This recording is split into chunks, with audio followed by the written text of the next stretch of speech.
अरे हमको यहाँ से निकालो, यहाँ बहुत डर लग रहा है, बहुत अंधेरा है यहाँ पर। चुप रहो, भागने का बहुत शौक था ना, अब पड़े रहो 24 घंटा तक अंदर काल कोठरी में। टकला नेता, हम तुमको नहीं छोड़ेंगे। पता है गोरा कद्दू, आज हम जेल गए थे काला कद्दू से मिलने के लिए। बेचारा का चेहरा देखने लायक था। 2-3 दिन में ही उसका हवा निकल गया, पर अभी भी पूरा अकड़ गया नहीं है उसका, लेकिन हम उसका अकड़ का इलाज करके आए हैं। क्या किए टकला पापा? अरे हम उसको बोले गोरा कद्दू और सपना का कल सगाई है और हम चाहते हैं कि तुम इसमें शामिल हो, इसलिए हम तुमको यहाँ से निकालना चाहते हैं। तो आज रात 12 बजे मेरा आदमी निकालेगा तुमको जेल से और तुम भाग जाना जेल से। जैसे ही ये बात हम काला कद्दू को बोले तो उसका मुंह देखने लायक था गोरा कद्दू।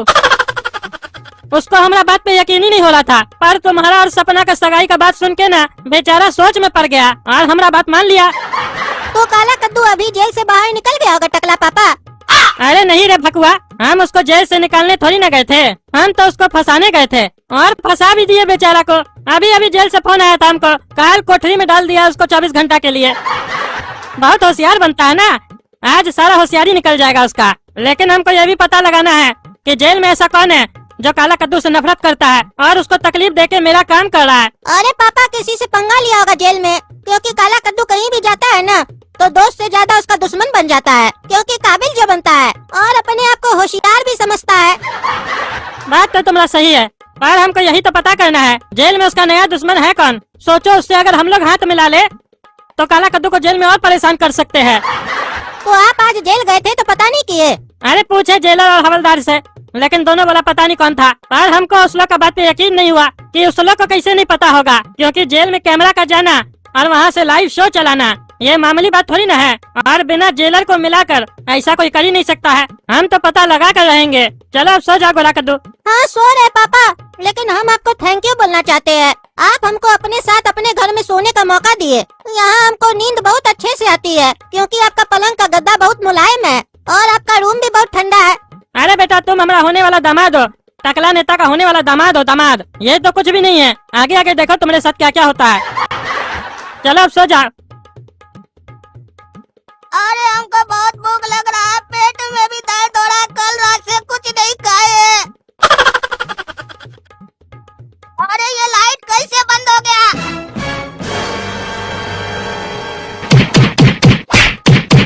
अरे हमको छोड़ो, मारो मत, हमको पेट में दर्द है, छोड़ दो, मारो मत चाचा प्लीज। अरे चुप साला काला कलूठा, इसको इतना मारो कि इसका खाली पेट ही नहीं पूरा शरीर दर्द करे। बेटा तुम ठीक हो ना काला कद्दू? अरे चाचा कुछ खाने को ला कर दीजिए, बहुत भूख लगा है, परसों से कुछ नहीं खाए। अरे बेटा अभी 1 घंटा पहले ही तो सब नीचे खाना खाने आए थे, तुम क्यों नहीं आए बेटा? यहाँ पे बेटा टाइम पे खाना मिलता है, अपना मर्जी से तुम नहीं खा सकते हो। अरे चाचा कल रात में मेरा चाचा हमको बहुत मारा है, हम यहाँ से हिल नहीं सकते हैं, चल नहीं सकते, तो नीचे कैसे आएंगे खाना खाने के लिए? हम तो पॉटी भी सोते सोते किए चाचा, तो नीचे खाना खाने कैसे आएंगे? और हम परसों रात से कुछ नहीं खाए, प्लीज कुछ ला कर दीजिए चाचा खाने को। चलो बेटा हम देखते हैं हम क्या कर सकते हैं तुम्हारे लिए, पर ये बताओ बेटा तुम्हारा चाचा तुमको क्यों मार रहा है? अरे चाचा ये कहानी बहुत लंबी है, इसको जानने के लिए आपको भाई का बंटवारा वाला एपिसोड देखना होगा। और हम आपको इतना बता सकते हैं कि पैसा और लड़की का मामला है, जिसके कारण हम दोनों के बीच में झगड़ा चल रहा है, तभी से हम लोग के घर की महाभारत स्टार्ट हुई है। अरे बेटा यही दुख तो सबको मार रहा है और सबका जीवन खराब कर रहा है। दुनिया की सारी लड़ाई जड़ जोरू और जमीन पे ही तो चल रही है, पता नहीं कब सब समझेगा। पर तुमको हम एक बात समझाना चाहते हैं बेटा, तुम अपने गुस्सा को पालना सीखो, चुप रहना सीखो और सही समय का इंतजार करो, क्योंकि वक्त हमेशा एक जैसा नहीं होता है। जैसे अभी 2 बज रहा है तो 3 भी बजेगा ना बेटा, वक्त रुक तो नहीं जाएगा। तो यही समझाना चाह रहे हैं, सही वक्त का इंतजार करो और जैसे ही दुश्मन का वक्त खराब हो अपना खेल खेलना चालू कर देना तुम। अरे चाचा हम वक्त का इंतजार नहीं कर सकते हैं, क्योंकि वक्त के इंतजार में मेरा वक्त निकल जाएगा।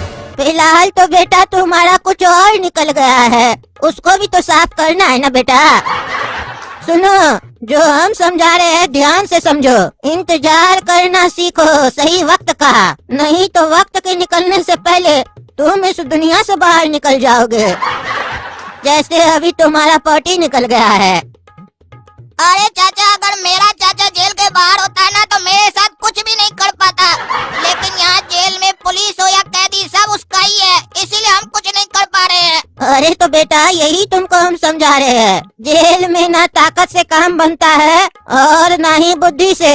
यहाँ काम उसका बनता है जिसके पास पावर होता है या पैसा होता है या जितनी बड़ी सेटिंग होती है, वही यहाँ राज करता है, राज। और बाकी कैदी इनकी गुलामी करते हैं। इसलिए बोल रहे हैं बेटा, इंतजार करो, वक्त का इंतजार करो, सही वक्त आएगा तो सब ठीक हो जाएगा। अरे चाचा, हमको जेल से जल्दी निकलना होगा, क्योंकि कल मेरे छोटे भाई की सगाई हो गई है मेरी लवर के साथ, और हमको उन दोनों की शादी को रोकना है और उस चुसेला से भी बदला लेना है, जिसके कारण मेरा ये हाल हुआ है और हम जेल में हैं। अरे बेटा, तुमको क्या लगता है तुमको चुसेला जेल में डलवाया है? तुमको यहाँ चुसेला नहीं टकला नेता डलवाया है।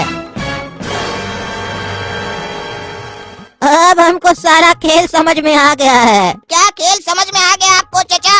और आपको कैसे पता चला कि हमको यहाँ पर टकला नेता डलवाया है? अरे टकला जब परसों जेलर से बात कर रहा था ना, तो हम उसका पूरा बात सुन लिए। टकला तुम्हारा और चुसेला का झगड़ा का फायदा उठाकर तुमको जेल में डाल दिया, ताकि तुम चुसेला के खिलाफ हो जाओ और यही सोचते रहो कि तुमको चुसेला जेल भेजा है, और टकला नेता उस चुसेला पे भी इल्जाम लगा सके कि वो तुमको जेल भेजवाया है। वो टकला ऐसा पॉलिटिक्स खेला है ना, जिससे सांप भी मर जाए और लाठी भी ना टूटे। काहे कि ये बेटा पॉलिटिक्स है, पॉलिटिक्स। इसको तुम आसानी से नहीं समझ सकते हो बेटा, क्योंकि हम इसको झेल चुके हैं।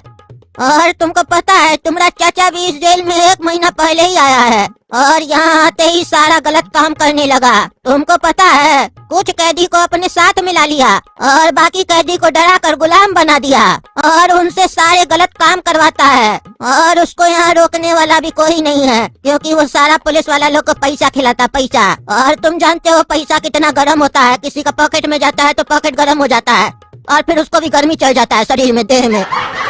और तुमको पता है उसके ऊपर किसका हाथ है, जो वो ये सब कर पा रहा है जेल में? जब वो दूसरा जेल में था ना, तो वहाँ एक बहुत बड़ा डॉन इसका दोस्त बन गया। वही डॉन तुम्हारा चाचा को इस जेल में भेजवाया है, अपना सारा गलत काम कद्दूपुर में फैलाने के लिए। और तुम्हारा चाचा कद्दूपुर में 1 महीना में जेल के अंदर बैठकर सारा गलत काम फैला चुका है। तुम्हारा चाचा अब कोई मामूली गुंडा नहीं है, उस डॉन का राइट हैंड है, राइट हैंड। और हमको सुनने में आया है वो बहुत जल्द टकला नेता और एक गोरा बच्चा को मारने का प्लान बनाया है। इलेक्शन लेके कुछ करने वाला है वो लोग बहुत बड़ा। अरे चाचा, वो गोरा बच्चा तो मेरा ही छोटा भाई है। ओह, वो गोरा बच्चा तुम्हारा भाई है? तो अब तो तुमको उसको बचाने के लिए कुछ करना चाहिए बेटा। तुम नहीं कुछ करोगे तो वो तो गया। अरे हम उसको बचाने के लिए काहे कुछ करें? हम जेल में हैं, वो हमको देखने भी आया, जो हम उसको बचाने के लिए कुछ भी करेंगे। अरे बेटा, तुम बोले ना तुम्हारी लवर भी है जिसकी सगाई हुई है तुम्हारे छोटे भाई के साथ, तो अपना लवर को तो बचाओगे ना तुम। काहे कि तुम्हारा चाचा तुम्हारी लवर पे भी तो आंख लगा के बैठा है। अगर तुम्हारा भाई और टकला को मार देगा ये लोग, तो तुम्हारी लवर तो अकेली हो जाएगी बाहर में। तुम जेल में रह के क्या कर लोगे? फिर तुम्हारा चाचा तुम्हारा लवर से शादी कर लेगा तो चाची चाची बोलते रहना। अरे चाचा, आपको ये बात कैसे पता चली कि जो मेरा चाचा वो मेरी लवर के ऊपर ही आंख लगा के रखा है? काहे कि हम तो ये बात आपको बताए नहीं है। अरे बेटा, अभी तो तुम बताए कि तुम लोग के बीच में लड़की और पैसे की बात को लेकर लड़ाई चल रही है, तो तुम्हारी कहानी में हमको अभी तक तो एक ही लड़की नजर आ रही है, जिसके पीछे तुम, तुम्हारा भाई और तुम्हारा चाचा तीनों पड़े हुए हो। ताजुब है ना, एक ही परिवार का 3 लड़का एक ही लड़की के पीछे पड़ा है और उसको पाना चाहता है। अरे चाचा, हम पीछे नहीं पड़े हैं, हम ही सपना से सबसे पहले प्यार किए थे। अरे बेटा, रेस की लाइन में पहले कौन आया है ये कभी मायने नहीं रखता है, बल्कि रेस जीतता कौन है ये मायने रखता है। उसी को तो इनाम मिलता है। और अगर तुम इसी तरीके से जेल में पड़े रहोगे तो तुम्हारा इनाम तुम्हारा चचा लेके चला जाएगा। काहे कि तुम्हारा भाई और टकला को तो चचा मार देगा ना, तो उसको रेस लगाने का जरूरत ही क्या है? तो फिर सपना तो तुम्हारे चचा की होगी ना। तो अगर तुम सपना को पाना चाहते हो और टकला से बदला लेना चाहते हो, तो हमारे पास एक प्लान है, अगर तुम मानो तो बताए। अरे हाँ चाचा बताइए, काहे कि हम सपना को अपनी चाची बनते हुए नहीं देख सकते हैं। बताइए क्या प्लान है। तो सुनो, तुमको जेल से बाहर तुम्हारा चाचा ही निकाल सकता है और टकला नेता से उसको भी बदला लेना है। तो ये कहावत तो सुने हो ना, दुश्मन का दुश्मन दोस्त होता है। अरे चाचा, मेरा जो चाचा है ना, वो टकला नेता से बड़ा दुश्मन मेरा है। काहे कि वो सपना के ऊपर आंख डाला है और आज हम यहाँ ऐसे पड़े, इसका कारण भी वही है। अरे बेटा, हम ये थोड़ी न बोल रहे हैं कि तुम उसको सच में दोस्त बना लो। तुम भी टकला नेता की तरह पॉलिटिक्स खेलो, और पॉलिटिक्स में ना ही कोई हमेशा के लिए दोस्त होता है और ना ही कोई दुश्मन। बस जरूरत बदलते ही दोस्त और दुश्मन दोनों बदल जाते हैं। और तुमको यहाँ से सिर्फ तुम्हारा चाचा ही निकाल सकता है, क्योंकि बाहर से तो कोई आएगा नहीं तुमको छुड़ाने, और ना ही तुम अपनी सजा खत्म होने का इंतजार कर सकते हो। और तुम ही सोच कर देखो कि अगर तुम अपने चाचा से दोस्ती कर लिए तो वो तुमको तंग भी नहीं करेगा जेल में। अरे चाचा, अगर मेरे चाचा के पास इतना पावर है कि वो हमको जेल से बाहर निकाल सकता है, तो वो खुद जेल से बाहर निकलकर टकला से बदला क्यों नहीं ले रहा है? हमको क्यों निकालेगा? अरे बेटा, तुम्हारा चाचा जब चाहे जेल से बाहर आ जा सकता है, और हम बताए ना, ये जेल ही उसका घर बन गया है। यहीं से तो वो राज कर रहा है कद्दूपुर के ऊपर। और बताओ, घर छोड़कर कोई बाहर जाता है? और तुम चाहो तो तुम्हारा चाचा तुमको जेल से निकाल सकता है। और हमको वो क्यों निकालेगा? हम तो उसका दुश्मन है ना। अरे वो सब तुम हम पर छोड़ दो, मेरी पॉलिटिक्स अभी तक कोई देखा नहीं है। काहे कि हम क्या कर सकते हैं तुम और तुम्हारा चाचा कभी सोच भी नहीं सकता है। और तुम्हारे पास कल भर का समय है, क्योंकि कल हम जेल से रिहा हो जाएंगे, हमारा सजा खत्म। फिर हम तुम्हारा मीटिंग तुम्हारा चाचा से नहीं करवा पाएंगे बेटा। अरे वो तो ठीक है चाचा, और सपना का क्या होगा? अरे तुम अपना चाचा को बोल देना कि सपना आज से आपकी हुई। अरे हम ऐसा कभी नहीं बोलेंगे। ये सब क्या बोल रहे हैं आप चाचा? अरे बुड़बक, सिर्फ बोलना है तुमको, सही में थोड़ी न देना है। पॉलिटिक्स है बेटा, पॉलिटिक्स। एक बार तुम जेल से निकल जाओ फिर तो तुम बहुत कुछ कर सकते हो, और यहाँ जेल में रहकर तुम कुछ नहीं कर सकते हो बेटा, बस मार ही खाते रहोगे। तो बताओ, मीटिंग के लिए तैयार हो? ठीक है चाचा, तैयार है। अरे शाबाश बेटा, काम हो गया तुम्हारा, लड़का तैयार है।